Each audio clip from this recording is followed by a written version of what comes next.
Todos muito bem-vindos, muito obrigada pela participação de todos. Uma imensa alegria ver aqui a carinha de vários. Eu acho que o nosso presidente, o professor Heleno Torres, vai fazer a abertura do evento, introduzir o tema e fazer uma breve apresentação, mas desde já eu deixo aqui o meu imenso agradecimento pela participação de todos.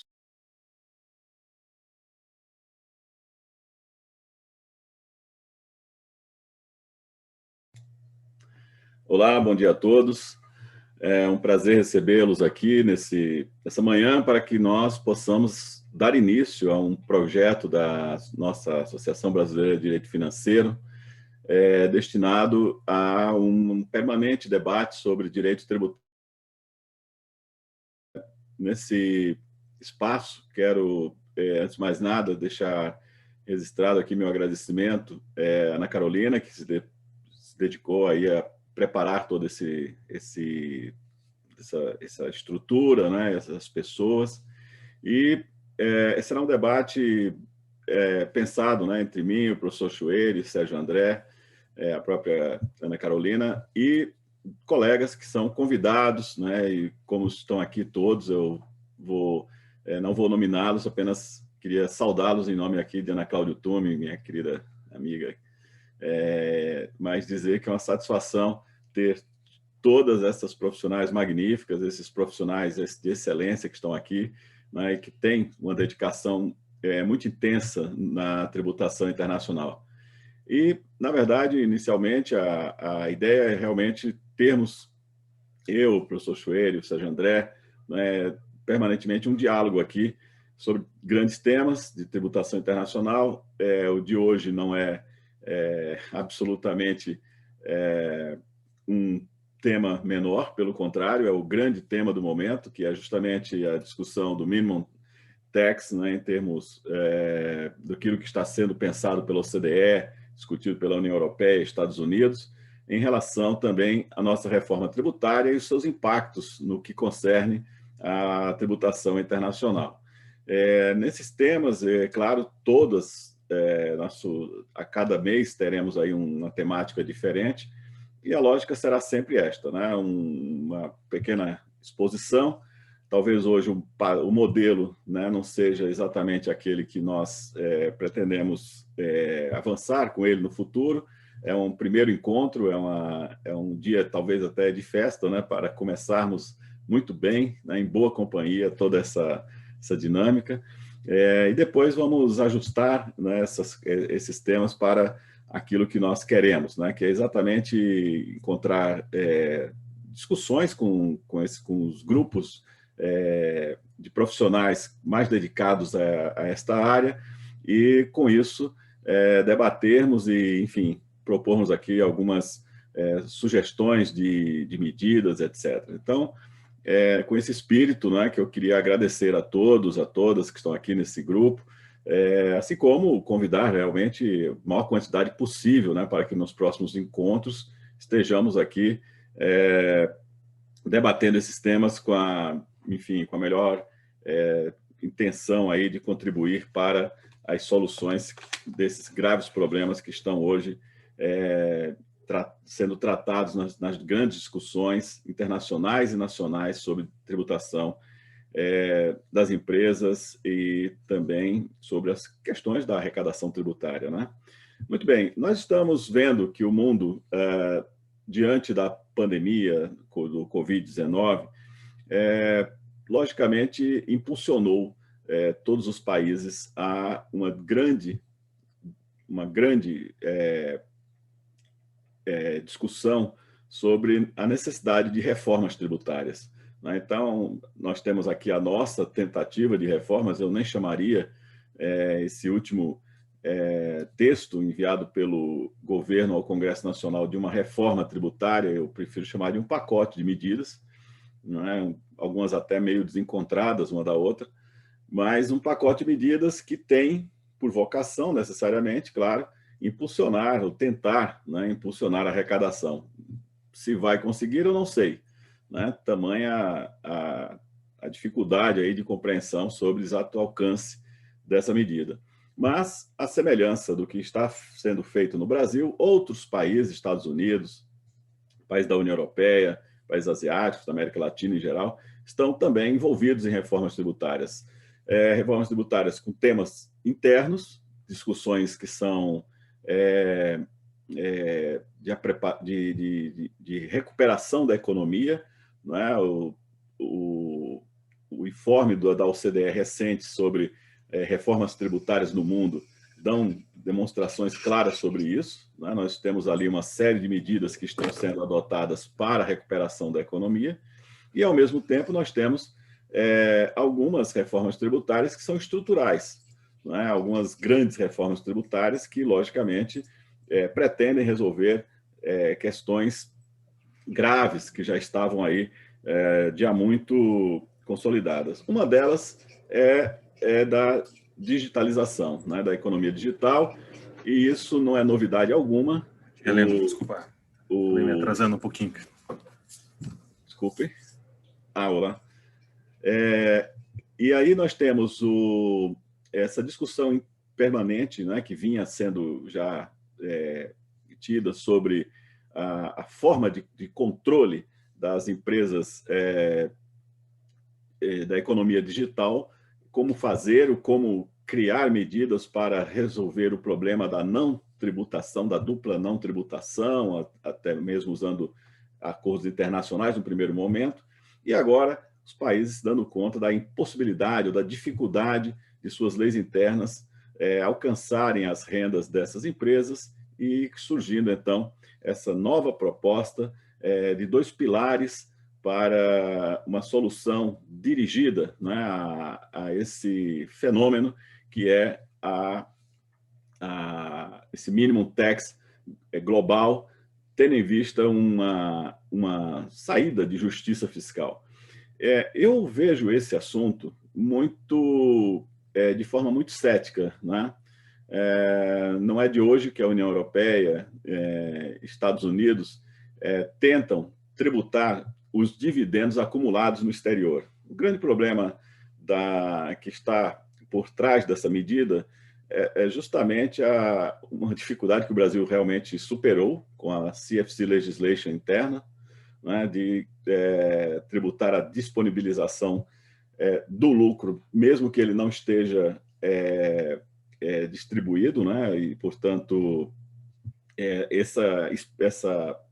esse modelo brasileiro, ele, de fato, não encontra eco em outros países. Seria uma medida extremamente drástica. Por quê? Porque nós usamos, né, frequentemente nos empenhamos em assumir a tributação do consumo como prioridade sobre a tributação da renda. E não tínhamos, ou pelo menos não criamos, uma cultura de tributação dos lucros e dividendos. O modelo brasileiro vai por aí. E a nossa sensação, quando nos deparamos com esse minimum tax, parece ser de uma novidade, de alguma coisa muito diferente. Na prática, do que nós percebemos, a grande dificuldade que os países enfrentam é justamente essa, né? Não somente de ter um acesso, alcançar a distribuição de dividendos, mas também, aí vem o outro dado, da participação econômica dessas empresas, né, dessas empresas do mercado digital na economia de cada país. E aí começam diversas teorias, qual é o nexus de envolvimento econômico dessas empresas com cada país.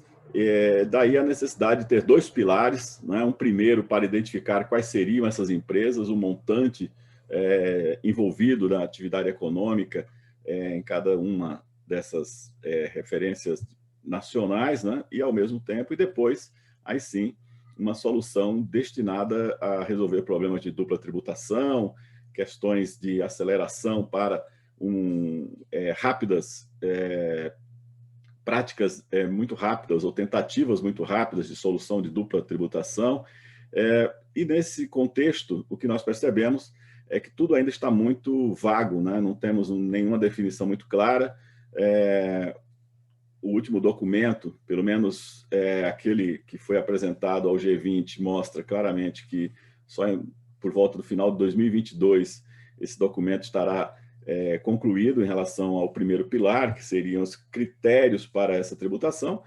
E, lógico, isso dependerá da institucionalidade de cada país avançar com a criação desses tributos, né? E quando tivermos a criação em cada nação de um imposto com os dados equivalentes, é que nós poderemos saber se essas medidas serão ou não eficazes. E, nesse sentido, sinceramente, eu percebo que nós temos uma dificuldade muito grande, né, de olhar, de perceber qual vai ser realmente o alcance dessa medida, porque esse pilar 1, né, que seria a tributação dessas manifestações de capacidade econômica em cada país, né, quando teríamos aí realmente a possibilidade de tributar essas multinacionais em cada um desses países, o que eu percebo é mais um esforço de boas intenções do que propriamente de uma solução que venha para ficar, né? Nós estamos diante de uma pandemia, os países tiveram um grande e gravíssimo custo e perdas substanciais da arrecadação, e aí encontra-se essa justificativa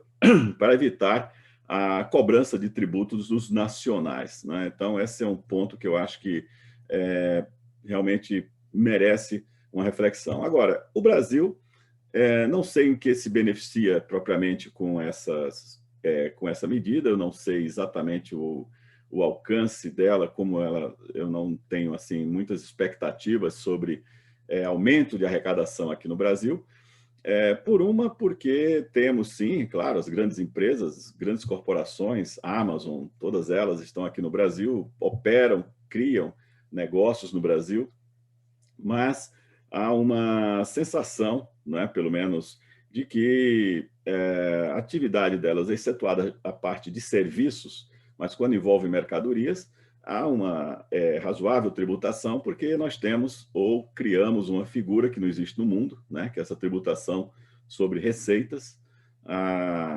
baseada em PIS e COFINS.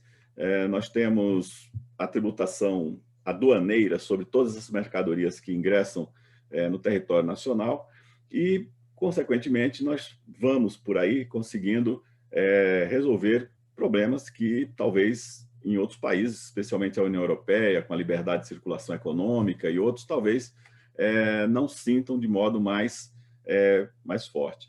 Agora, o que preocupa muito é a própria reforma tributária, né? O modelo de reforma tributária apresentado, esse sim, eu acho que traz gravíssimas preocupações a todos nós, pelo formato como as questões de tributação internacional foram endereçadas, né? A primeira delas com relação a tentar fazer com que nós tenhamos aí uma CFC Legislation de pessoas físicas, né, com tributação de lucros acumulados em relação ao passado, que para mim é efetivamente totalmente inconstitucional, porque a retroatividade não permite, né, o princípio de retroatividade não permite, mas por dois, porque de fato o artigo 10 da Lei 9249 traça um parâmetro muito claro de exclusão da base de cálculo do beneficiário dos dividendos. Então, consequentemente, ao dizer dessa exclusão, desde entrada em vigor do artigo 10, isso significa que a cada exercício financeiro, esses lucros foram excluídos da base de cálculo em relação ao beneficiário, seja pessoa física, seja pessoa jurídica. Então, ao meu sentir, essa tentativa, essa pretensão do governo e que está clara, né, porque a exposição de motivos diz que com tributação de dividendos e juros sobre capital próprio haveria uma arrecadação na ordem de 34 bilhões, né, e ninguém acredita que aquela tributação de 5% sobre atualização de bens imóveis traga alguma arrecadação no Brasil, né, porque isso é muito difícil de ser apurado. Então, logicamente, aqueles 34 bilhões iniciais estariam relacionados diretamente aos dividendos, né? E eu acho que, nesse sentido, dividendos de juros sobre capital próprio, eu acho que, nesses termos, esse volume acumulado necessariamente, primeiro, já está dentro de um campo de isenção tributária, mas a introdução dessa medida traz prejuízos gravíssimos ao Brasil, né? Traz prejuízos gravíssimos ao Brasil, porque ele não vem sozinho. Vem junto com uma tributação de variação cambial muito severa, né? Vem junto com a tributação dessas posições de pessoas físicas em países com tributação favorecida, e acho eu que essas formas, ou mesmo os ganhos de capitais, o ganho de capital indireto, que também está nesse conjunto de medidas, todos estes são bons propósitos de controle de situações, de posições de elisão tributária no mundo, mas que, sinceramente, para o Brasil, nós precisamos discutir de forma mais profunda a repercussão de tudo isso, não é? Porque esses instrumentos, juros de capital próprio e dividendos, nós criamos junto com o Plano Real. E, desde então, nós não sabemos bem identificar se a estabilização e a atração de investimentos se deu pelo Plano Real ou se deu realmente, né, além da questão da moeda, se deu realmente por esses instrumentos, né, e que no qual concessões públicas, né, contratos foram firmados, mas preços foram ofertados considerando, né, esses retornos dos investimentos em volumes razoáveis, né, de equilíbrio. Essa medida desequilibra as relações, todas essas relações. Então, nós temos que ter aqui um cuidado muito grande.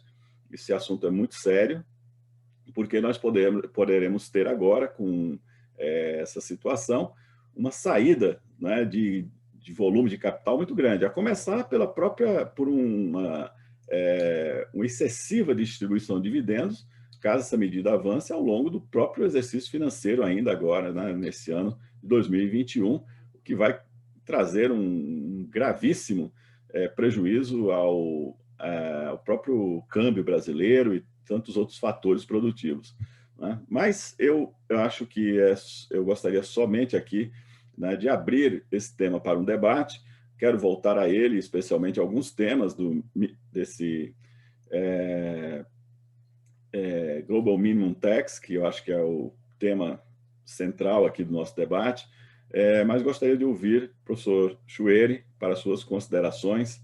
Em seguida, então, abrimos aqui o debate com Ana Carolina. Muito obrigado. Obrigado a todos.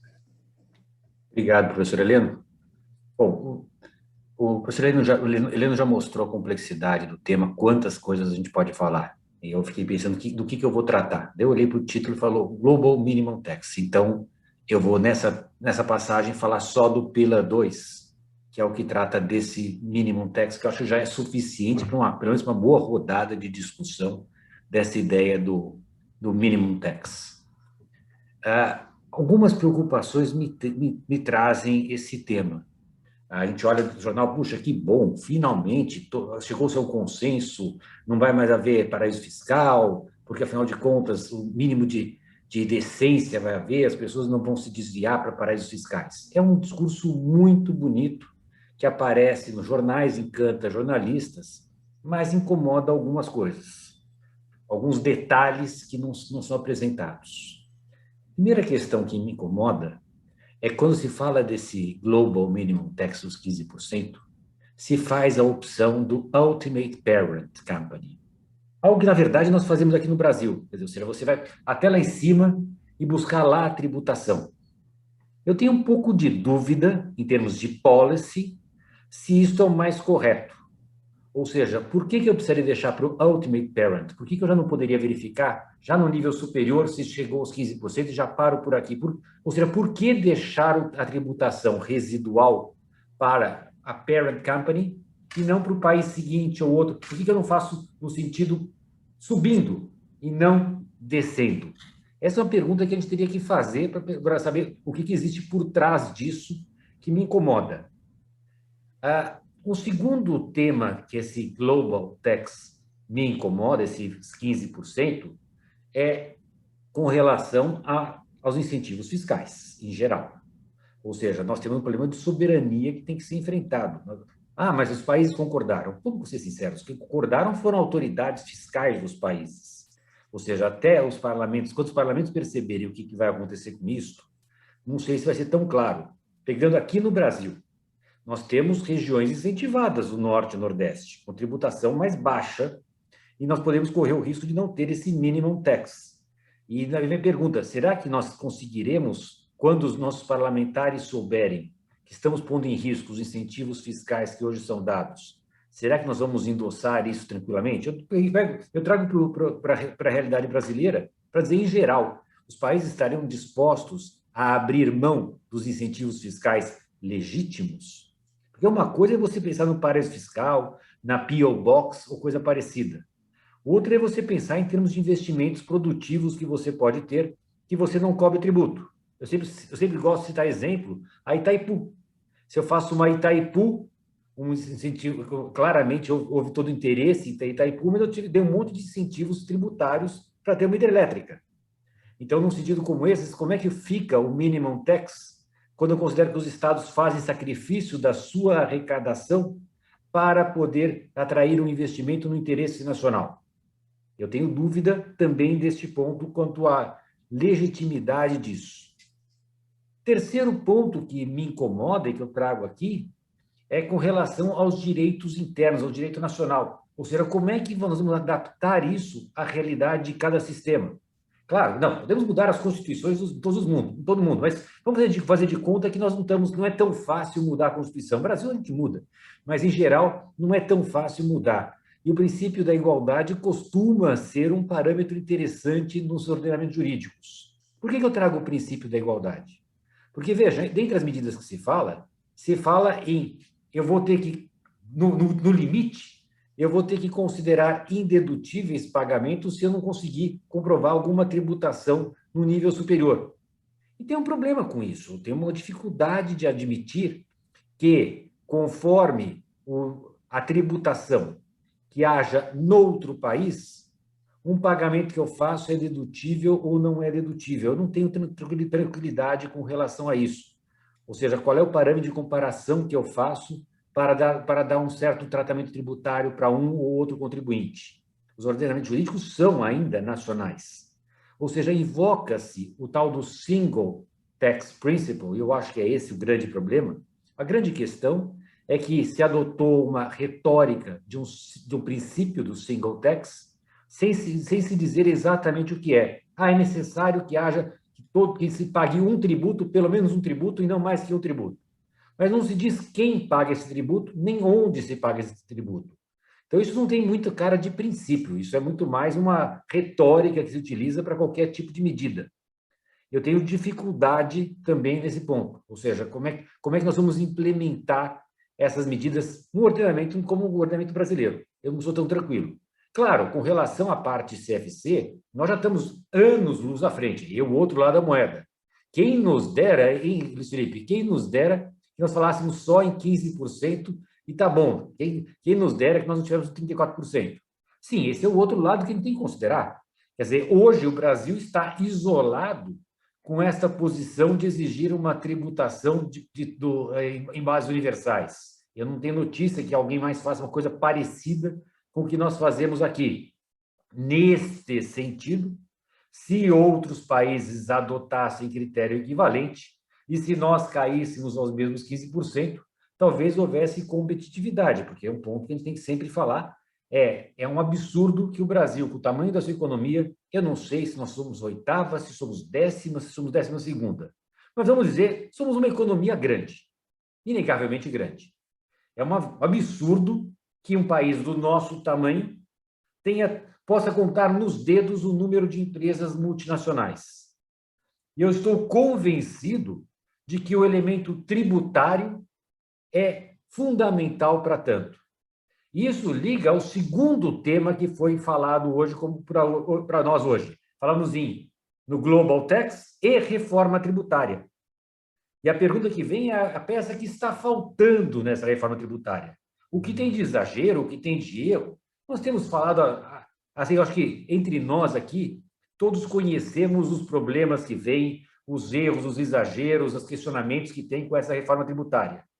Mas tem uma coisa que a gente tem falado muito pouco, o que faltou? O que faltou na reforma tributária, já que se fala tanto em OCDE, foi nos colocar no parâmetro da OCDE com relação ao Global Tax. Ou seja, por que nós não assumimos e não falamos em territorialidade como os países da OCDE o fazem? Por que quando eu tenho um investimento produtivo, eu não deixo que seja tributado apenas na fonte, e se lá for tributado os 15%, não há que se falar em qualquer outra tributação? Por que eu adoto a tributação em bases universais e tenho coragem de falar estamos seguindo o padrão OCDE? Estamos nada. Então, acho que se é para falar em minimum tax, em reforma tributária, talvez caiba aproveitar, Heleno, a BDF para levantar a voz neste momento com os nossos parlamentares para pedir aquilo que isto sim temos que discutir: competitividade à empresa brasileira. Ou seja, simplesmente pedir que sigamos o padrão da OCDE. Veja, eu não estou exagerando de falar que sigamos isso em preço de transferência, que seria outro tema. Não é nem isso que eu estou pedindo. Eu peço exclusivamente que abandonemos essa tributação em bases universais, que assim, nós entramos nisso quando todo mundo já estava saindo. O Brasil tem essa capacidade histórica de sempre entrar num modelo quando os outros países já testaram e já saíram. A tributação em bases universais é uma delas. Então, por que não aproveitamos a oportunidade, já que se fala em reforma tributária, por que a BDF não pode agora se posicionar para dizer vamos dar competitividade à empresa brasileira? Alguns devem ter visto um projeto da senadora Cátia Abreu, que, de algum modo, procura melhorar o ambiente da nossa TBU. Desculpe-me, rejeitemos, não quero. Eu não quero melhorar o ambiente da TBU. Eu não quero continuar sendo aquele país esdrúxulo que só tem uma vantagem, cá entre nós, eu digo do lado pessoal. É muito bom que o Brasil tenha isso, porque nós, Heleno certamente vai confirmar isso, alguns dos colegas também, nós somos sempre convidados em painéis internacionais, porque, afinal de contas, somos algo diferente. Então, é bonitinho falar do Brasil, olha só o que eles fazem lá. Mas não é gostoso ser engraçadinho para isso. Não é bom nós sermos essa situação esdrúxula que todo mundo quer conhecer. Veja o que eles fazem lá. Muito melhor seria se nós fôssemos como os demais. Aquilo que o investidor já nem pergunta, porque ele já conhece. Por que razão nós damos tamanha falta de competitividade à empresa brasileira? Portanto, se a nossa Receita Federal, com tanto ânimo, foi lá e aderiu ao Pillar 2, ao Global Tax, aos 15%, nós temos que cobrar a postura deles, pois vamos aderir até o fim e vamos aproveitar toda essa discussão de reforma tributária para inserir a territorialidade. Para que adotemos regras CFC, sem dúvida, claro que sim. No caso de CFC, no caso de abuso, temos que adotar, não tem nenhum problema, inclusive, com CFC pessoa física, hein? Eu acho até muito interessante que façam isso, acho correto, não estou discutindo esse mérito, mas sigamos o padrão global. Como apresentação inicial, era isso que eu ia falar. Obrigado. Ana Carolina, a palavra é sua. Muito obrigada, professor Schweire. Excelentes comentários, estamos aqui com a sala cheia, 114 pessoas. Eu queria só aproveitar e fazer um pequeno comentário. Todos aqui que aqui estão e que não são associados ainda à BDF estão convidados a se associar. Seria maravilhoso tê-los conosco na associação, assim como é maravilhoso ter vocês todos conosco agora cedo. E temos aqui uma ordem já de pessoas que gostariam de falar. Eu convidaria primeiramente a nossa querida Ana Cláudia, para ela fazer os comentários, os debates dela. Obrigada, Ana Carolina, professor Schweire, professor Heleno, muito interessantes aí os pontos levantados, e de fato a gente está participando de um projeto que inclusive vários dos debatedores também estão, a Ana Carolina, o Vitor, de comparação entre Brasil e Alemanha, né? E aí a gente está vendo que, apesar da Alemanha, por exemplo, ter 39% da população brasileira, o PIB alemão é 273% maior do que o PIB brasileiro, e eles são o terceiro maior exportador do mundo, porque eles se focaram ao longo dos anos, houve uma mudança, né, de exportação de commodities para exportação de produtos manufaturados com alto valor agregado. Então, é interessante essa fala pegar esse gancho da fala do professor Schweire E fora isso, eles são uma economia muito aberta, eles se internacionalizaram. Você tem multinacionais extremamente importantes aí, né, ao redor do planeta, algumas das quais estão no Brasil, ou pior, né, já fecharam as fábricas no Brasil e hoje olham o Brasil como um ponto de consumo aí de produtos fabricados em outras partes do mundo, e é o que vem acontecendo, infelizmente. A gente vê mais e mais multinacionais. Agora, em relação à questão da tributação da economia digital, eu considero o seguinte, eu vejo o Pilar 1 como algo muito interessante, idealmente. A filosofia do Pilar 1 é justamente que eu vou olhar o bolo do lucro da economia digital, né, e vou fatiar em pedaços, só que não para pedaços idênticos, pedaços baseados naqueles nexos econômicos estabelecidos aí pelos trabalhos, né? Então, o número de usuários, né, o valor de know-how de marketing, uma série de aspectos, e depois, com base no critério aí de criação de valor identificado com esses nexos, eu vou fatiar o bolo em diferentes pedaços. Eu fico bastante preocupada com isso, porque, veja, primeiro que quem parte, reparte, fica com a melhor parte. Então, sempre vai ter a discussão de se o fatiamento ele é justo ou não, né? E depois vem a questão de justamente precisar de um grande acordo e de análises em todos esses países sendo levado para uma instituição, entre aspas, central, né, para poder saber quanto que é de alocação para, no limite, se eu for falar, sei lá, de empresas globais, pode ser que eu tenha que fatiar isso por 190 pedaços, né? Então, realmente é um sistema bastante complexo. E na questão do Pilar 2, então, no Pilar 1, o meu ceticismo é em relação à complexidade. É muito bonito tudo que eles criaram, se fosse para cada país aplicar individualmente. Mas não, eles querem que os países apliquem irmanamente, ou seja, na proporção da criação de valor. Quanto ao Pilar 2, eu coloco até uma provocação aqui, né? Eu já escrevi sobre isso, inclusive na coluna da BDF, que as medidas do Pilar 2, de certa maneira, né,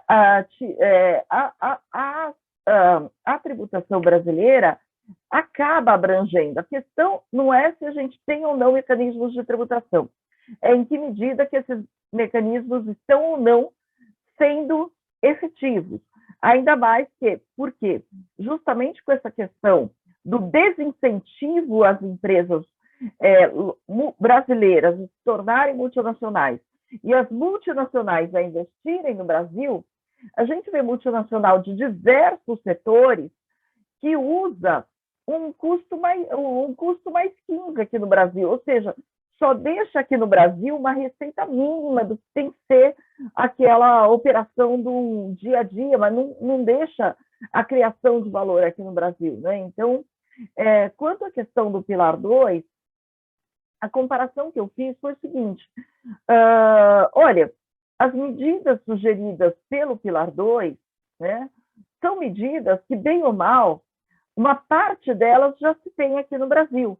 Se eu olhar o subject, uma das regras, né, o subject to tax rule, né, que é a regra que fala, olha, se você não, se dentro de um tratado o país A tem direito a tributar, o outro não tem, esse subject, daí o subject to tax rule funciona como eles chamam de switchover rule, que é o outro país voltar a ter direito de tributar. Isso está sendo negociado em cada um dos acordos, ainda não temos totalmente incluído.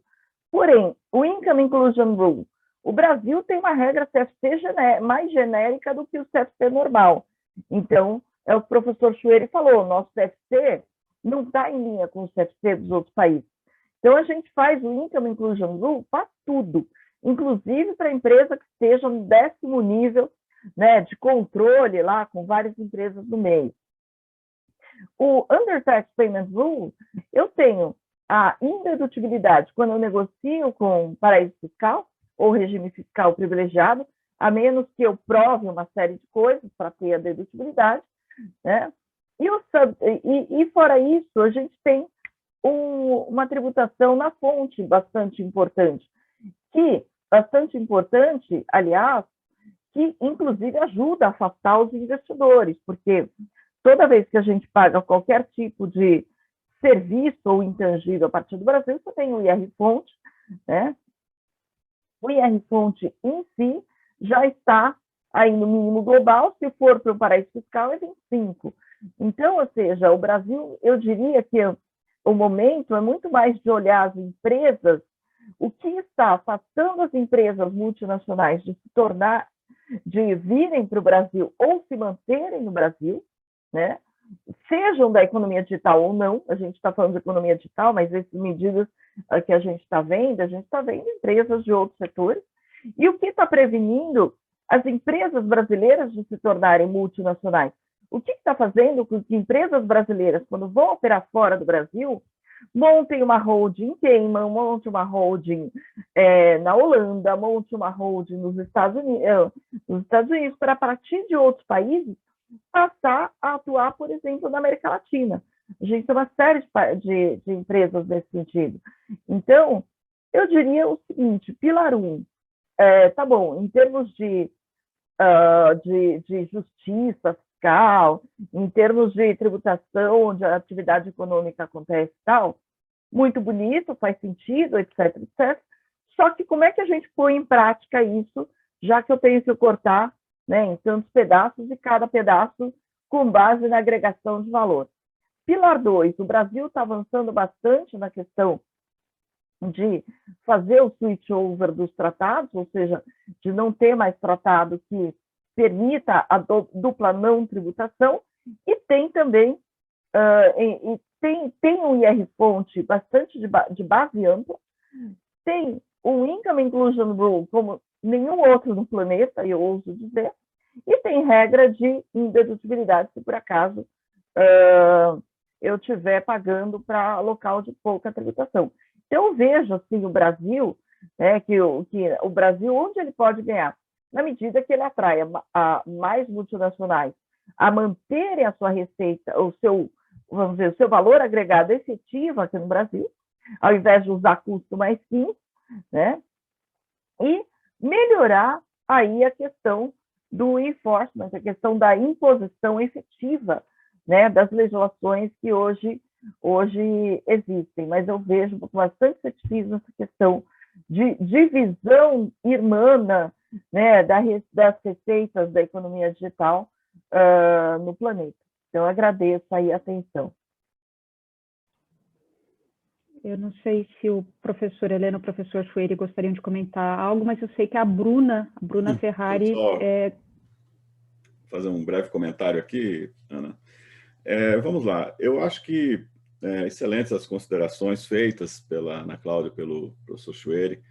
Só queria destacar o seguinte, na verdade, nós estamos vivendo uma era do direito financeiro global, né? Vamos dizer assim, né? Os países todos estão definindo suas políticas tributárias conforme necessidades de despesas públicas crescentes, né? E muitos países eles já não têm mais como demandar do seu cidadão aumentos de impostos. Então, basicamente, grandes grupos de questões estão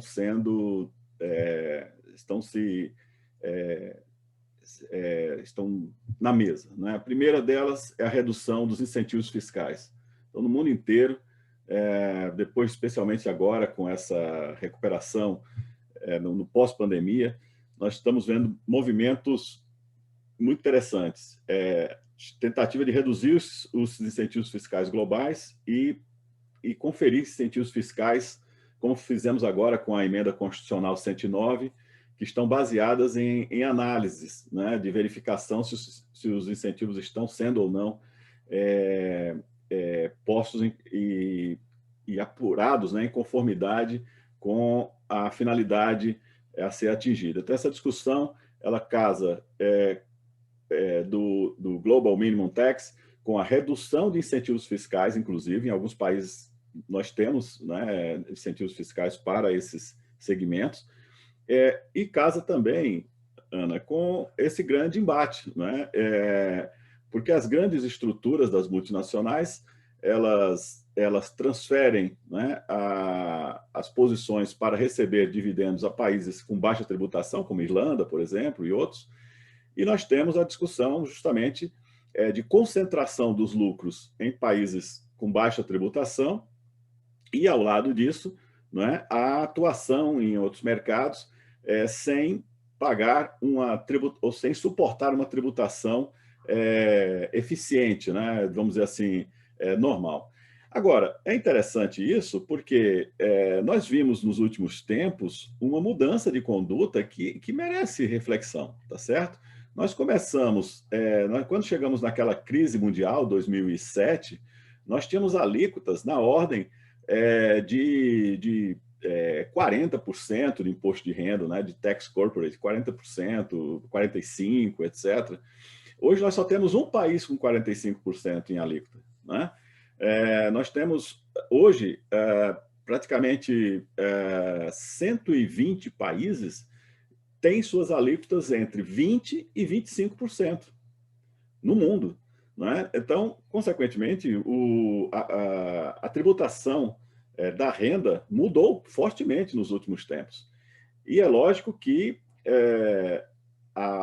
ao lado dessas medidas, nós temos todas essas do BEPS e outras tantas que buscam a redução daquilo que chamamos de erosão das bases tributárias, né? Então, esse é um grande processo global, né, que tem esforços comuns para aumento da arrecadação.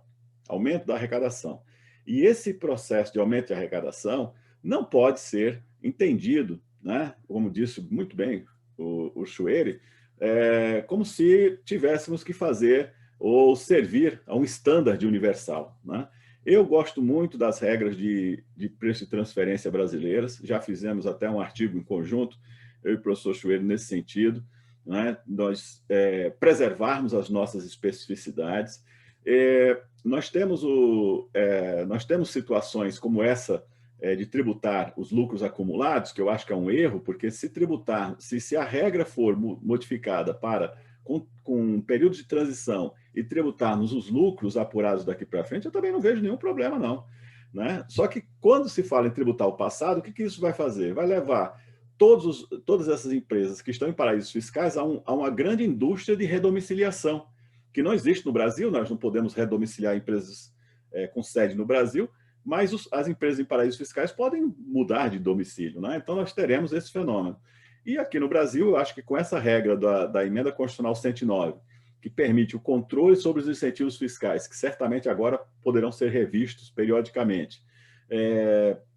Além disso, com essas medidas de controle, né, de elisão tributária que estão sendo implementadas, além das que nós já temos e estão consolidadas, como a nossa CFC e tudo mais, eu acho que sim, essa medida do Global Minimum Tax, ela vira uma panaceia, e eu tenho muito medo disso, né? Tenho muito medo porque isso só vai servir, de novo, para destruir o nosso modelo de atração de investimentos, né? Eu gosto muito do modelo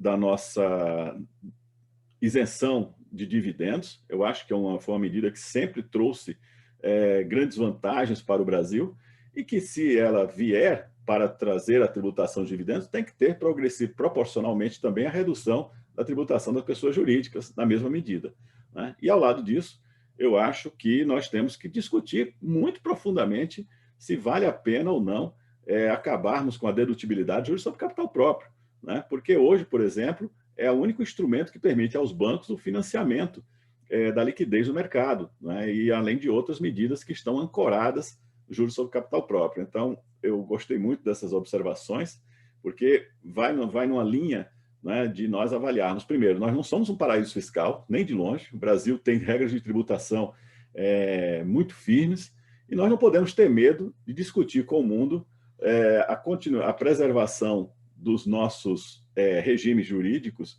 não é? Com respeito aos investidores e aos investimentos que foram feitos aqui ao longo de todos os últimos tempos, com base num princípio de confiança. Muito obrigado. Muito obrigada, professor Heleno, e é muito interessante ouvi-lo falar sobre esse movimento mundial para aumentar a arrecadação de uma maneira geral, e isso me leva a me perguntar, inclusive, se não é quase como se nós estivéssemos tendo, uma palavra forte, vou dizer aqui, mas um cartel tributário internacional, é um esforço mundial de elevação de carga tributária, e com um risco grande de aumento de complexidade. Aqui na lista de debatedores, eu tenho agora a Bruna Ferrari. Convidaria a Bruna para fazer os seus comentários. Bom dia, obrigada, Ana. Vou fazer alguns comentários breves, mas acho que muito em linha com o que já foi dito aqui pelos professores. Acho que o nosso grande ponto quanto a uma tributação mínima global é que, pelo menos, a meu ver, nós estamos, hoje o Brasil, quando nós pensamos aí como setor produtivo, acho que nós estamos buscando uma tributação máxima global. Acho que a gente está numa visão contrária, muitas vezes, né? Me parece que, pegando um pouco a fala do professor Chueri, que nós poderíamos utilizar essa utopia, talvez, de um imposto mínimo global, e aí, a meu ver, sou um pouco mais cética quanto a esta possibilidade, mas que parece agora que começa a caminhar, mas talvez essa utopia pudesse ser útil para nós mudarmos, de fato, a nossa legislação interna e buscarmos aí uma competitividade maior. Será que não valeria a pena, então, não que nós não reduzíssemos a 15%, mas então potencialmente reduzir a uma tributação, a somente tributar no país se a tributação das controladas subsidiárias for abaixo, por exemplo, de 17%, que nós consideramos como regime fiscal privilegiado, país de baixa tributação? Será que algo assim não poderia ajudar, de fato, a nós termos uma competitividade muito maior das empresas e das multinacionais brasileiras? Porque hoje, de fato, quando a gente analisa a possibilidade de investimento de capital brasileiro no exterior via uma subsidiária controlada e todos os potenciais impactos que nós temos, discussões quanto à aplicabilidade ou não do tratado, versus a nossa norma interna, versus problemas reputacionais em casos de autuações, e aí nós vamos lembrar que, no nosso caso, não é só a autuação pelo valor não tributado no país por conta de se utilizar um tratado, nós vamos ter aí penalidades gravíssimas, nós vamos ter ainda 75% de multa ao mínimo acima do lucro não tributado no país. Então, nós vamos ter ainda outras questões a discutir quanto à nossa não competitividade, que leva realmente a uma redução dos investimentos no exterior e de aumento da participação das multinacionais brasileiras com investimento aí direto em outros países. E aí me parece que chamando aqui de uma utopia talvez útil, que nós deveríamos repensar, porque quando nós analisamos ali até as bases da OCDE para poder colocar ali, né, o blueprint do que seria o Pillar 2, nós temos realmente essa grande inspiração nas normas CFC, que as normas CFC não cobririam, mas que seria mais abrangente que as normas CFC, porque as normas CFC não cobririam todos os tipos de renda e também não teriam um alcance então, grande o suficiente para garantir essa tributação mínima. No nosso caso, nós estamos exatamente ao contrário, nós buscamos tributar toda a base, independentemente de onde está localizado essas controladas, e com uma tributação máxima, porque nós vamos sempre acabar tributando a 34% ou 25% se nós tivermos o crédito presumido. E aí, quando nós analisamos também um pouco aí a proposta da Cátia Abreu, o que nós temos é talvez a inclusão das empresas de serviço para uma redução e uma tributação com crédito, possibilidade de se aplicar um crédito presumido de 9% também para as empresas prestadoras de serviço. Então, nós teríamos uma tributação mínima, no caso do Brasil, se ainda que se passasse esta alteração normativa, de 25%, que é muito acima dos 15% de tributação mínima, e a gente sabe que aqui entrariam todas as receitas das controladas no exterior. Então, acho que eu entendo que um primeiro ponto é que talvez nós deveríamos olhar essa proposta de um imposto mínimo global como talvez uma possibilidade de nós termos realmente aí a redução, a alteração da nossa norma para que nós só tributássemos mesmo se não tivéssemos essa tributação mínima no exterior e, de fato, com uma alíquota, e, de fato, ponderando versus a uma alíquota aí de que seja 15%, ou que fosse ainda que fosse 17%, já seria uma vantagem perante o que nós temos hoje, se nós formos considerar alguns padrões que nós já temos na norma interna aí, quanto ao que é considerado uma baixa tributação. De toda forma, nós temos também uma outra questão bem particular do país. Quando a gente analisa o que a OCDE está propondo e o que tem sido discutido, a gente está vendo sempre operações de partes relacionadas, e aí também partes relacionadas estabelecidas em países com baixa tributação, paraísos fiscais.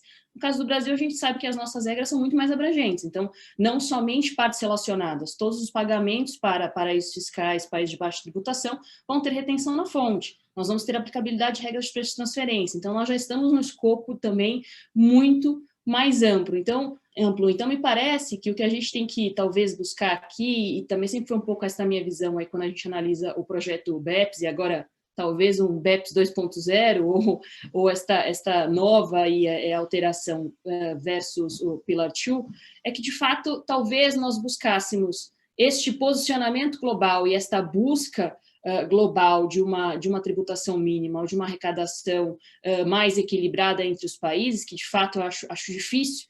Acho difícil porque, quando nós analisamos ali o blueprint da OCDE, somente para determinar qual seria a base para determinar-se a alíquota efetiva das subsidiárias, das controladas e assim sucessivamente até ter uma consolidação, são páginas e páginas para se determinar qual seria esta base tributária, né, e como se chegaria a esta base do Global Minimum Tax. Então, eu entendo que é muito difícil chegar-se a um consenso, mas eu acho que nós poderíamos olhar, assim como nós provavelmente temos olhado, e o Brasil não implementou muitas ações do projeto BEPS, e existem várias críticas e várias outras questões que nós temos na nossa legislação interna, mas talvez olhar como este aqui é um standard mínimo que os países buscam, então por que eu estou tão fora deste mínimo? Se todos estão buscando o mínimo e eu estou tributando o máximo, será que eu não deveria ir para algo mais equilibrado? Com isso eu deveria ter um maior incentivo às minhas empresas?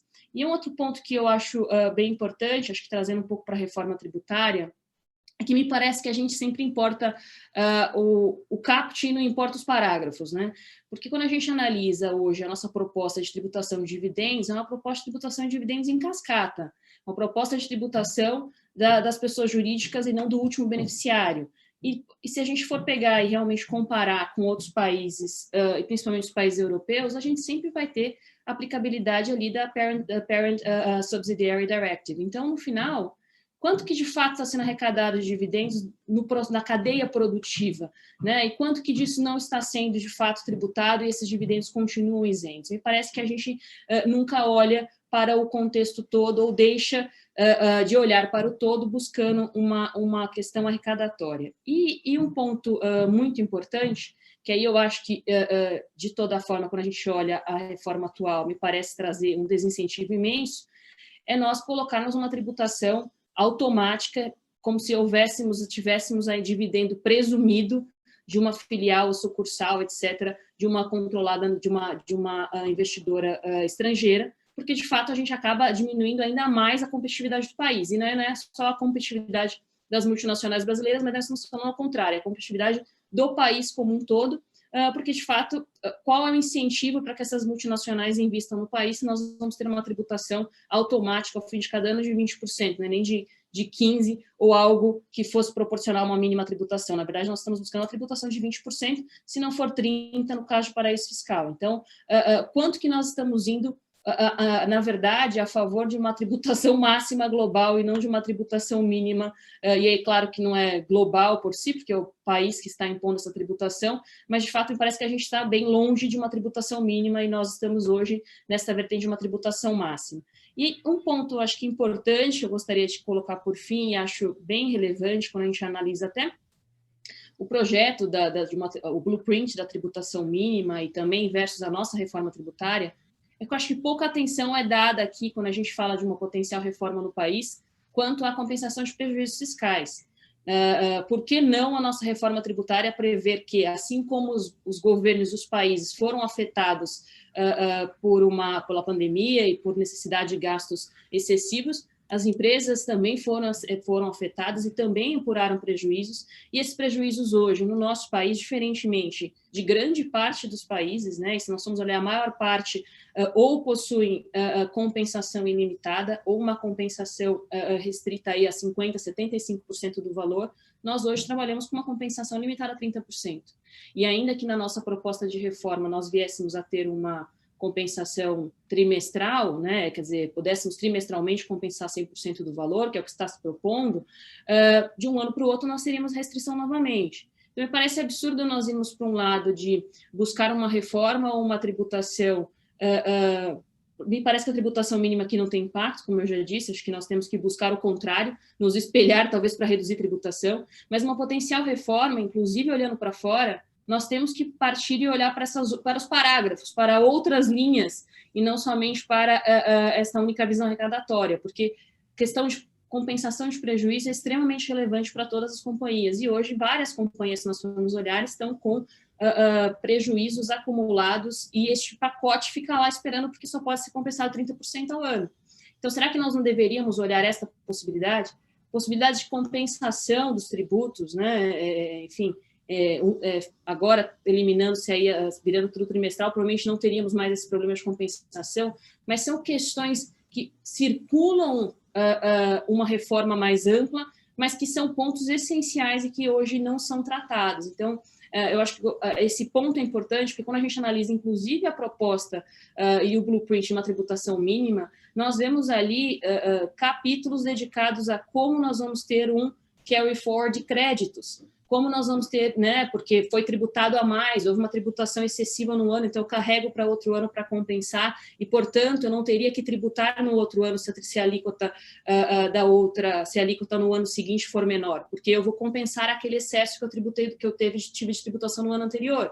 A mesma coisa se eu tive excesso de tributos pagos, quer dizer, excesso de tributos pagos, excesso de prejuízo. Então, assim, essa possibilidade de compensação entre os anos que nós temos, de certa forma, na nossa legislação de CFC, se assim a gente pode chamar aqui, nossa interna, mas que peca em várias vertentes, e especialmente porque nós não temos esta análise de excluir ou não trazer a tributação continuamente todo ano. Então, estes pontos poderiam ser aprimoramentos da nossa legislação interna em uma potencial reforma mais ampla. Acho que era só isso que eu queria contribuir, trazer esses pontos que eu acho bem importantes.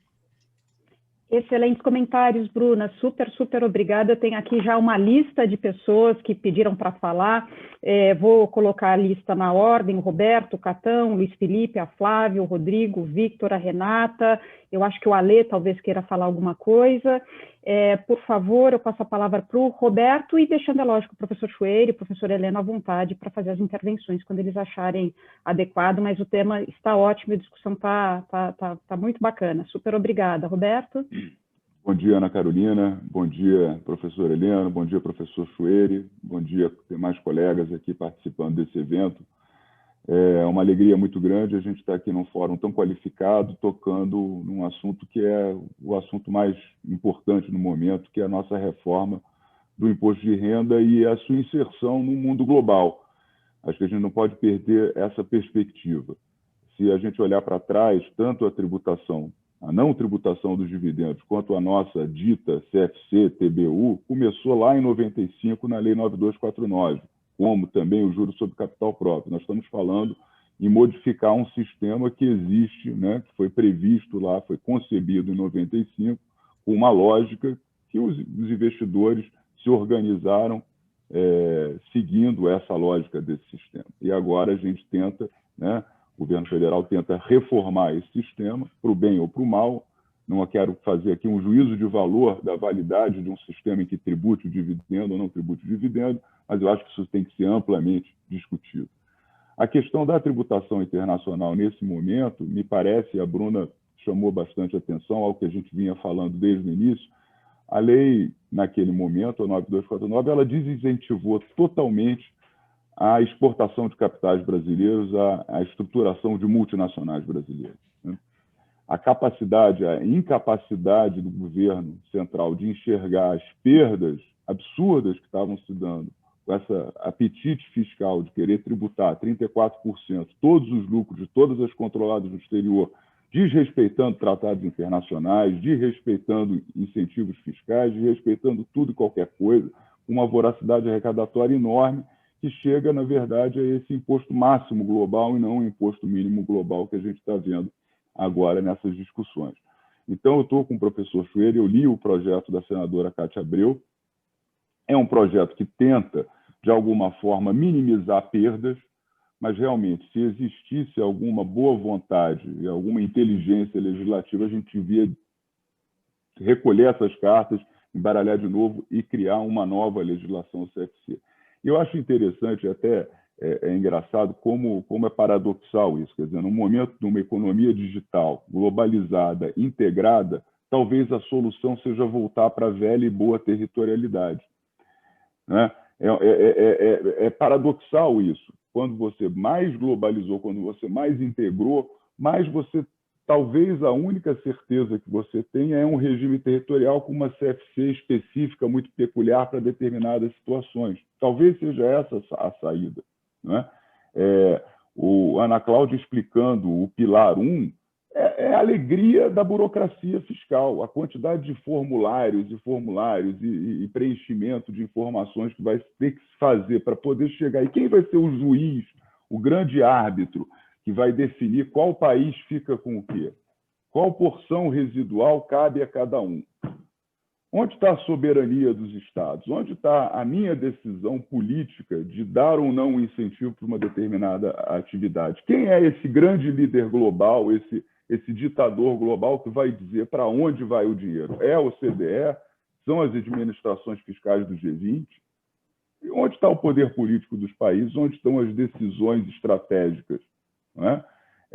Então, assim, me causa muito espanto, porque a gente vive hoje uma tecnocracia controlando o G20, empurrando goela abaixo das empresas, das multinacionais, dos contribuintes, uma série de formulários e questões de preenchimento e de informações da empresa e tal, e não se encontra uma solução razoável, mínima razoável. Eu sei, o Heleno toca muito bem, falta dinheiro, o mundo precisa encontrar fontes de financiamento, mas não é impedindo que o capital floresça, que o capital se expanda, que os negócios sejam feitos, que você vai arrecadar dinheiro, né? A questão hoje no Brasil, e aí voltando, porque eu também não paro de pensar nisso, gente, desculpa, a gente está falando da parte internacional, mas o grande problema que a gente tem hoje é esse pacote que está no governo, com uma disfarçatez absurda. O Heleno tocou seriamente aqui no assunto, diz o seguinte: não está se ressalvando de tributação o lucro formado em exercícios anteriores. Ora, se todo o discurso é eu agregar 34 mais 0, ok, 15 mais 10 é 25, então se eu tenho 34, na hora de eu distribuir esse dividendo eu não posso tributar. Eu já tive 34 lá atrás. Que equiparação é essa que eu estou fazendo, né? Então, assim, eu acho que a gente deveria, e como a BDF aqui institucionalmente, eu acho que é muito importante a gente abrir esse debate, estar trabalhando nesse debate, e exigir no parlamento a formação de comissões para que se debatam, sim, uma reforma tributária de altíssimo nível, como o Brasil já fez. É possível fazer isso. A gente tem uma academia extremamente preparada, a gente tem conexões internacionais relevantíssimas. Nós somos, talvez pela história que nós tivemos, grandes tributaristas, talvez temos as melhores cepas de tributaristas do mundo. Por que não exigir uma comissão, uma reforma tributária feita realmente na área do imposto de renda, com a devida grandeza que o país merece, para a gente poder, de alguma forma, ser competitivo internacionalmente? Não dá para ficar vivendo com esses arremedos de tributação indireta, de respeito a tratado, tributa per saltum, chama de tributação de lucro, diz que não é tributação de lucro, mas é a parcela da equivalência, que é o lucro, que não é nada mais que o lucro.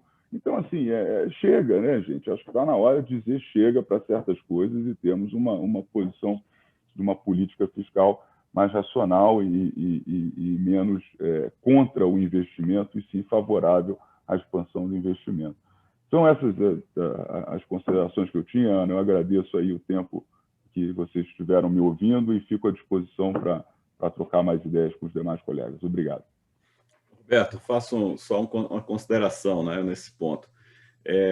Na verdade, o que os países de sede dessas empresas querem é tributar a diferença de alíquota, né? Então, eles vão calcular qual é vamos dizer assim, a tributação que, sei lá, Facebook, né, suporta no Brasil, e fazer, digamos assim, em relação à proporção dos lucros auferidos aqui e tudo mais, qual é a diferença de alíquota, né? Esse dado que é muito interessante, né? Então, é uma medida totalmente destinada aos países praticamente de sede, porque depois os critérios que são deixados, entre aspas, né, as migalhas deixadas para os países de fonte, eu acho, pelo menos é a minha visão, né, o projeto está minimamente interessado em resolver o problema da tributação, entre aspas, mínima do estado de fonte, né, porque esse já, por dificuldades às vezes tecnológicas e outras, não vai conseguir. Não é uma tributação mínima tão fácil para o país de fonte, né? Então, agora, o outro é... Mas ainda tem, Eliano, ainda nisso, ainda tem uma identificar esse 11%, né? Só fechando, né? Eu digo, identificar, por exemplo, vamos supor que a alíquota seja média, seja 9% de tributação no estado de destino, aí o país de sede vai aplicar 6% de diferença para chegar no minimum tax global. Por quê? Porque depois o estado da sede, que isso é uma coisa que não se diz, ele vai receber a distribuição de lucros. Em algum dia ele vai receber essa distribuição, né? E isso é uma questão também muito séria e muito complexa, né? Não, o que me preocupa aqui, aí os colegas que trabalham nessas empresas vão saber melhor, é a venda, né, a realização de negócios com base em informações capturadas nos estados de consumo que não são remuneradas nesses estados de consumo. Quer dizer, eu venho aqui, capturo informação e vendo comercial lá fora, entre empresas lá fora, e isso aqui, essa base é que está fora. Porque quando você tem pagamentos feitos daqui, é muito fácil você colocar uma retenção na fonte, um PIS, COFINS, ISS, imposto de renda na fonte, o diabo a quatro. Aliás, a gente já põe até demais aqui, torna a importação de serviços totalmente inviável aqui no Brasil, com mais de 50%, mas você consegue tributar. A grande discussão, me parece, são esses estados onde as informações são capturadas, mas eles não conseguem participar dessa operação econômica porque as vendas dessas informações se colocam fora desse estado. Muitíssimo obrigada, Roberto. Infelizmente, a gente só tem mais uns 15, 20 minutinhos. O debate está ótimo, mas a gente só tem uns 15, 20 minutinhos. E temos uma lista aqui extensa de pessoas que gostariam de falar. Eu tenho aqui o Catão, o Luiz Felipe, o Rodrigo, o Victor, a Renata, a Pri, o Antenor. E passaria a palavra, então, para o Catão, só pedindo que, por gentileza, se vocês pudessem usar só uns 2 minutinhos, seria ótimo. Tá bom, Aninha. Vou usar 1 minuto. Tudo bom, pessoal? E aí assim, acho que o Chueri foi super feliz. No começo eu devolvo a palavra para ele. É o seguinte, o Chueri falou, isso é uma verdade, e eu vou dar um insight que ontem eu falei com um amigo meu, que era o deputado. Quem aprovou isso, em tese, né, são os fiscos dos países, né, que vão ali no G20 ou vão no G7 e aprovam isso. Na Europa, você tem um problema seríssimo. Na Europa, você tem um país que é um país endiabrado, que é a Estônia. A Estônia tem 1 milhão e pouco de habitantes, mas ela toca o terror. Por quê? Porque nas matérias onde você tem requisito de unanimidade, olha só, eu fiquei impressionado ontem com as declarações que eu vi no jornal, dizendo que a OCDE recomendava que fosse encaminhado para a União Europeia, né? A União Europeia, a Comissão encaminha para o Conselho, e o Conselho sofre a influência do Parlamento.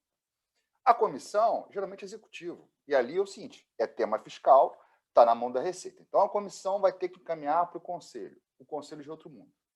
O Conselho já tem uma influência imensa de partidos políticos. Então, a gente já tem um problema imenso na União Europeia. Imenso. Eu vejo com pouquíssima probabilidade de você ter isso aprovado na União Europeia. Ontem, esse amigo meu da União Europeia, que é deputado, pelo Partido Popular Europeu, ele estava dizendo o seguinte, olha, Marcos, está todo mundo aqui, tem um back-office aqui de Estônia, Irlanda, Luxemburgo e tal, está todo mundo esperando, porque é o seguinte, isso na União Europeia é sagrado, né? A ideia do princípio de subsidiariedade e você ter a votação unânime, e foi por isso que a Constituição Europeia não passou, foi justamente o seguinte, olha, não venham aprovar na União Europeia algo que seja por maioria, porque você está quebrando o princípio da subsidiariedade. eu, paizinho Estônia, com 1 milhão de habitantes, não quero que vocês, União Europeia, aproveitem isso para fazer o que o meu parlamento deve fazer. Tem um artigo no tratado, que é o artigo 48, que é a tal da cláusula passarela, que você pode quebrar a regra de unanimidade devolvendo para o Conselho, mas isso você tem que envolver o parlamento. Então, uma coisa que não está sendo dita é isso. Quer dizer, olha só, isso até agora... Chuei, ontem todos os jornais estavam no negócio. 130 países apoiam. Eu me lembro, Helena, me lembro o Antônio Carlos, que foi marido da Clotilde, dizendo o seguinte: quando ele chegou na Comissão da União Europeia, né, no Comitê Fiscal da União Europeia, ele dizia o seguinte: não, olha só, você chega lá, a Inglaterra propõe uma coisa, o cara da Sérvia não está nem sabendo que ele está votando. Olha só, isso que aconteceu até agora, ninguém votou. O que houve foi uma proposta de um grupo fechado, tem essa a secretária do Tesouro Americano, a Janet Yellen, que não sabe nada de tributação, né, que fica pressionando. E o que é pior, naquilo que realmente era bom para os estados, que era passar o imposto digital, porque esse dá arrecadação na cabeça, os Estados Unidos falou e vetou. Então, assim, é um pacote, assim, eu acho que é unânime a gente dizer isso. A Espanha é o seguinte, ontem foi dito, na Espanha, que isso gera um aumento, toda essa salada gera um aumento de 3 bilhões na arrecadação da Espanha. Sabe quanto é a arrecadação da Espanha anual dos tributos? 400 bilhões de euros. Ou seja, vai se fazer um saleiro para aumentar em 1% a arrecadação? Bem, a pergunta é o seguinte, o Schwery falou isso, o Heleno já tinha conversado sobre isso. A questão é a seguinte: como é que a gente implementa isso no país? Será que a gente tem representatividade para fazer isso? Será que o Congresso tem capacidade para discutir isso? Isso eu acho tão complexo. Aí eu devolvo a palavra para o Schwery. Schwery, eu acho que eu queria ouvir você isso, porque eu acho que você inaugurou uma temática fundamental. Está todo mundo aí. O jornal aparece, os países aprovaram. Não, ninguém aprovou nada. O que aprovou foi só uma proposta de fiscos da União Europeia. Né? Fala aí, Schwery. Eu não tenho nem muito como falar depois do que você falou, Catão. Endosso de uma vez. O problema europeu é enorme. Você não citou a Irlanda, mas a Irlanda é outra chata, que, afinal de contas, é inconveniente porque fala as verdades, mas a Irlanda também não me parece que vai endossar essa proposta. Ou seja, tem todo um discurso de aprovação. É mais assim, vamos fazer esse discurso, porque assim vai muito mais fácil. Então, a OCDE aprovou 130 países, existe consenso. Esses falsos consensos existiram também quando do MLI, né, o Acordo Multilateral. Também não, todo mundo endossou. No caso do MLI, eu fiz uma pesquisa, até publiquei, eu comecei a verificar as ressalvas de cada país para verificar o que tinham aprovado. Você vai olhar o número de acordos que foram afetados pelo MLI, é mínimo. Ou seja, existe um discurso do consenso, mas você olha as reservas aqui, reserva ali, etc., etc., é mínimo o número de acordos que realmente é modificado.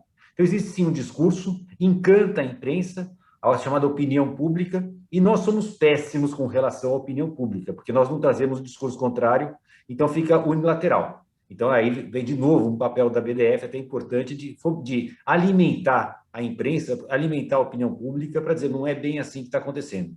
Obrigado, endosso tudo que você falou, Catão. Schwery, só uma coisa, você falou um outro tema que eu acho que a gente não pode falar mal, quem está lá no CDS são nossos amigos também de alguma forma, mas é o seguinte, a OCDE sabe muito bem fazer soft law, agora a hard law ela não sabe fazer. E esse troço aí, para sair de soft law para hard law, é muito difícil. Excelente, Catão, muitíssimo obrigada. Agora eu chamaria o Luiz Felipe e depois o Alê para fazerem rápidos comentários.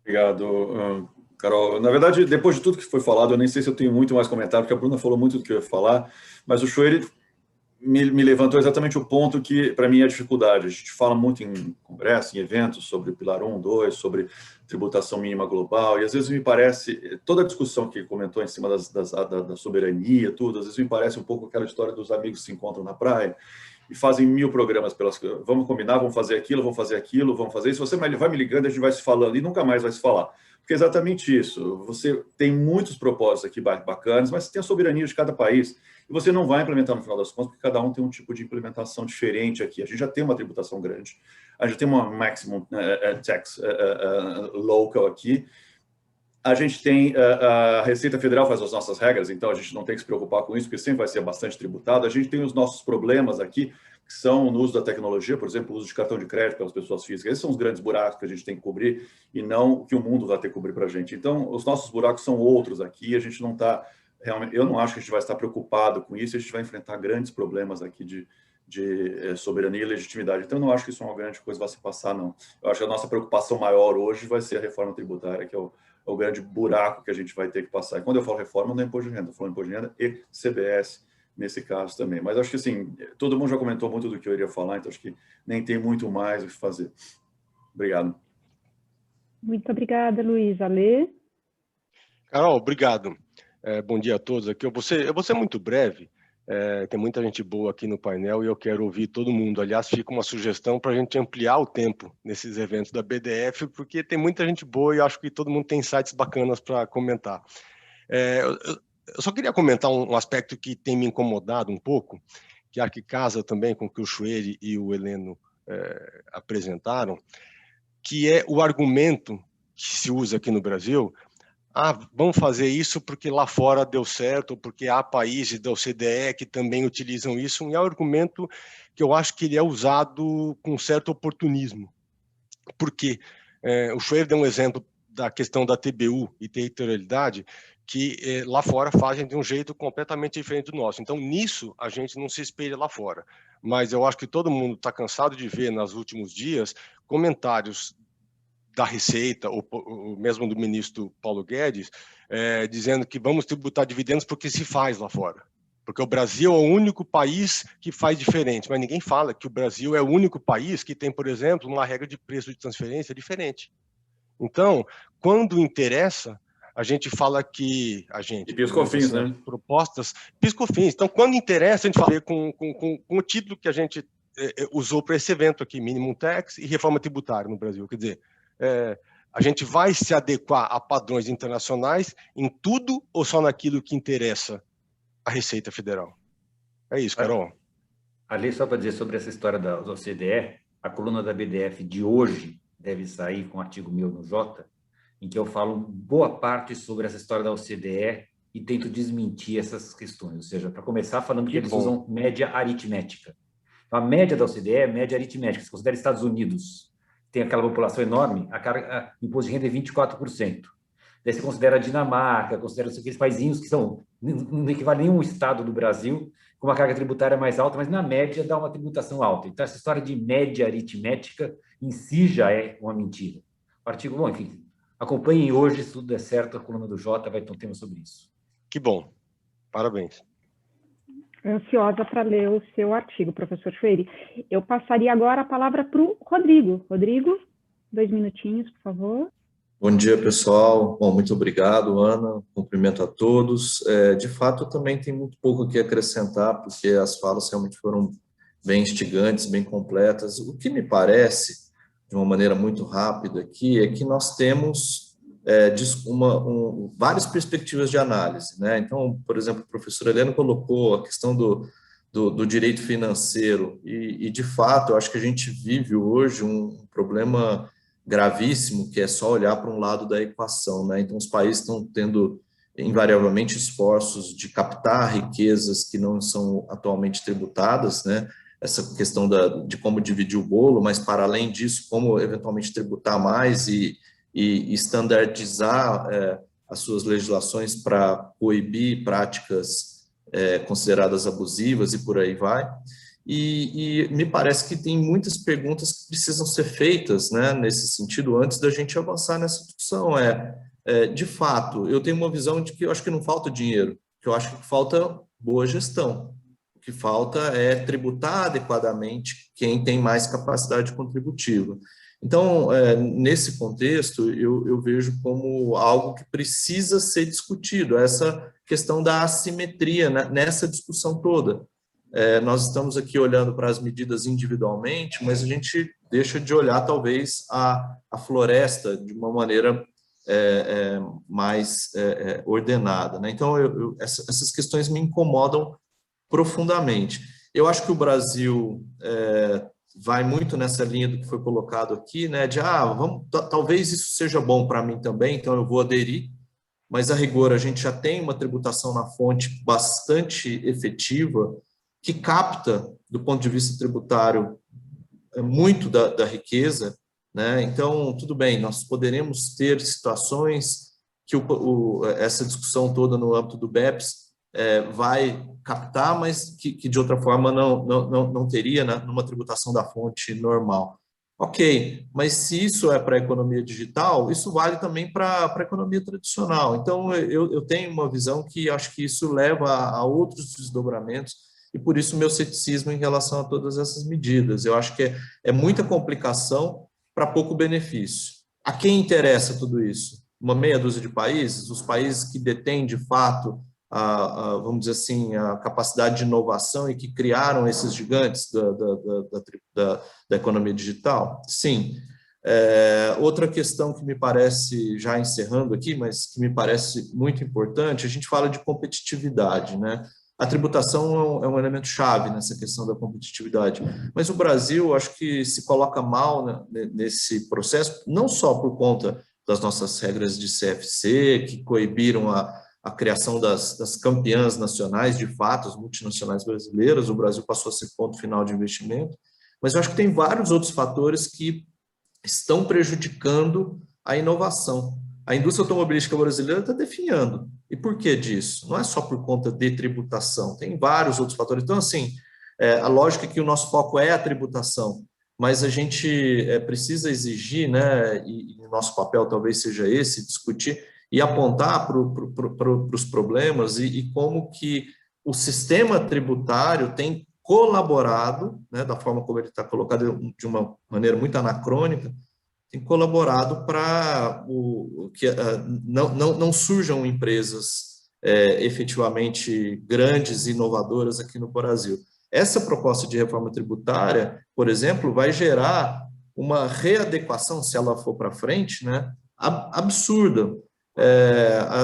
Os investimentos em venture capital, por exemplo, capital de risco, vão praticamente se inviabilizar no Brasil, né? Eu fico me perguntando para que nós temos nessa proposta uma regra de tributação de dividendos para beneficiários em paraísos fiscais no patamar de 30%. É só pelo fato de que talvez não tenha tributação lá, eu vou abocanhar uma parte maior dessa riqueza? Eu estou, na verdade, desincentivando investimento no país. Enfim, são vários os assuntos, eu quero dar também oportunidade para os meus colegas e agradeço aí pela oportunidade. Excelente, Rodrigo, muitíssimo obrigada. A gente tem 5 minutinhos para encerrar. Tenho aqui o Victor, a Renata, o Antenor e a Pri, antes do professor Chueri e do professor Helena, é lógico, fazerem seus comentários finais. Muito obrigada, Victor. Obrigado, Ana. Agradeço aos colegas da BDF e vou ser rápido, então, também. Vou falar mais das vantagens aqui, tentar falar vantagem, né? Uma vantagem grande do projeto de reforma é que se olha agora para a competitividade internacional, como a Bruna, o Catão e muitos ressaltaram aí, a alíquota do imposto de renda e CSLL brasileira estão muito altas e precisa reduzir. O certo é o que foi proposto, é os 34 menos 5, 29, ou a gente vai baixar para 20, como se estava falando na semana passada, né?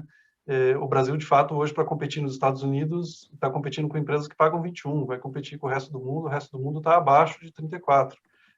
A tributação de dividendos, de fato, ficou um pouco exagerada, né? Ou seja, no total, se for para baixar para 20%, a tributação de dividendos de 18% faz sentido. Agora, mantendo a nossa tributação em 29%, a tributação de dividendos deveria ser de 7% para ficar tudo igual. Então, enfim, eu imagino que essas discussões é importante que a gente participa e a gente que tem condições de trazer dados e dados comparativos de outros países, precisamos enriquecer o debate, o discurso, para poder efetivamente aproveitar esse momento do Congresso, abrir os olhos para isso, né, que é um problema do nosso sistema mesmo. E com relação ao statement, eu imagino que a vantagem é tributar naquilo que a gente não tributa. É o Alibaba que vende produtos físicos aqui, a gente não cobra imposto de renda do Alibaba, e muitos outros setores. E veja que o statement não é só economia digital, ele é consumer facing business goods, o fast movable consumer goods, todo tipo de produto que você compra no supermercado, todo tipo de produto que hoje em dia as pessoas, em vez de comprar na lojinha da esquina, compram no Alibaba. E a gente não cobra imposto de renda desse camarada. A lojinha da esquina também não paga muito imposto de renda, ela está no Simples, tudo bem, isso é um outro problema. Mas a gente, de fato, hoje tem, ao participar desse negócio do statement, né, que teoricamente o Brasil vai, só não assinaram oficialmente Barbados, Estônia, Hungria, Irlanda, Nigéria, Peru, Quênia, São Vicente, Granadinas e Sri Lanka. ao participar desse statement, né, isso é algo que a gente tem que pensar, que o Brasil assinou e no ano que vem vai vir o instrumento multilateral, está previsto para ficar pronto até o ano que vem e vai começar a valer em 2023. O Brasil vai assinar. Qual que é a vantagem? A vantagem é tributar aquilo que eu não tributo. As atividades de distribuição sem presença local, basta ter mercado. Mas é uma tributação limitada. E essa tributação limitada vai também reduzir a nossa capacidade de tributar na fonte. Não vai ter mais imposto de renda na fonte sobre serviços digitais. Os mesmos serviços que são listados são aqueles que foram listados no artigo 12b do modelo da ONU, que sugere que esses serviços não são capturados pelos artigos de serviço que a gente tem nos nossos tratados. Ou seja, esses serviços digitais, a bem da verdade, pela lógica que está sendo desenhada aí, nós não temos como tributar em países com tratado. É essa a interpretação que nós vamos dar no Brasil. Acho que se a gente busca alinhamento, provavelmente sim. E eu quero só deixar uma última reflexão. Tributação de renda na fonte, gente, é tributação do brasileiro, não é tributação do estrangeiro. As empresas do Golden Circle, as empresas estrangeiras, quando vêm prestar serviço no Brasil, elas não estão muito preocupadas com o Brasil. Nós somos uma economia grande, mas não é tão grande, e eles não estão querendo reduzir o preço de maneira nenhuma. Muitas vezes acontece grossap, de modo que insistir em tributação na fonte pode não ser algo que, de fato, está capturando alguma pedaço da economia dos outros países. É detrimental para as nossas empresas mesmo. Obrigado, Ana. Muito obrigada, Victor. Eu vou ter que pedir que a Renata, o Antenori e a Pri me perdoem, mas a gente já bateu as 10 horas da manhã, que era o horário que nós tínhamos combinado com o professor Choueiri e com o professor Heleno. Eu gostaria, então, de passar, devolver a palavra. Eu não sei se o professor Heleno gostaria de encerrar. Sim, eu acho que, como nós tínhamos esse compromisso de usarmos aí de um horário bem definido, acho que foi excelente, as observações foram muito boas, muito oportunas, e os que não puderam intervir nessa ocasião, certamente na próxima reunião voltaremos aí a uns temas. Os temas são estes, né, do momento, e terão a oportunidade de fazer as perguntas, participar, e acho que esse é o grande interesse, né, que todos possam apresentar suas ideias, suas considerações, e possamos estudar aqui livremente esses grandes temas da tributação internacional. Excelente, muito obrigado, Ana Carolina, muito obrigado a todos. Professor Choueiri, muito obrigado. Então, pergunta ao Choueiri se quer fazer alguma consideração final. Eu aprendi a ser disciplinado com o horário, Helena. Não, obrigado. Que bom estar com todos vocês. Um abraço. Maravilha. Eu também gosto da ideia de termos aí um prazo definido. E ficamos assim. Então, no próximo encontro, estaremos juntos e convidamos aí todos a estarem conosco novamente. Muito obrigado. Bom dia a todos. Abraço a todos aí. Boa semana. Obrigada. Bom dia. Tchau. Bom dia, boa semana. Tchau, tchau. Tchau, tchau.